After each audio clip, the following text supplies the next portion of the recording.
তুমি একটু শান্ত হও। কেমন করে শান্ত হব ভাই, কেমন করে শান্ত হব? তুই বলতে পারিস ভাই, জীবন আকাশ থেকে হারিয়ে গেছে আমার স্বপ্নের নাম। তারপর এই অশান্ত মনে, এই হিংসার পৃথিবী থেকে চিরবিদায় নিয়ে চলে যেতে চাই ভাই, চিরবিদায় নিয়ে চলে যেতে চাই। কোথায় যাবি ভাই? আদি তুই আমায় ছেড়ে কোথায় যাবি বাবা? আমি তো তোকে যেতে দেবো না রে। আমি তো তোকে আমার হীরাই রেখে দেবো রে, তুই যেতে দেবো না। মাগো, তোমরা আমায় বাধা দিও না, তোমরা আমায় বাধা দিও না।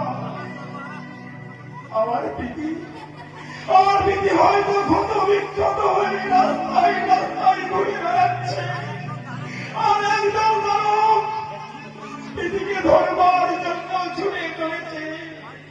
ভয় নেই পিতি, ভয় নেই, আমি আসছি পিতি, আমি আসছি। না দাদা না, মাগো মাগো, তুমি আমাকে আটকাও না। শান্ত হও, শান্ত হও বাবা। সর্বোচ্চ ছিনিয়ে নিলে আমি আমার মুখ থেকে কখনোই ছিনিয়ে নিতে দেব না মা।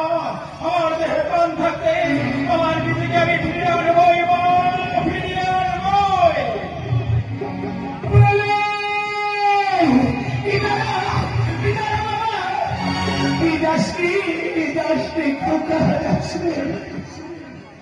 শুভযাত্রায় অশ্রু ঝরিয়ে পিছনে যে তার মতো তুমি করো না বাবা। বাবা এই যে বাড়ির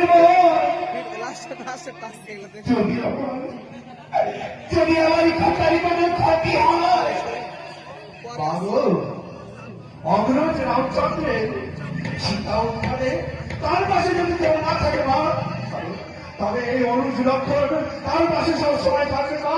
এই অনুজ লক্ষণ তার পাশে সব সময় থাকবে। ভালোই প্রভু ঠাকুর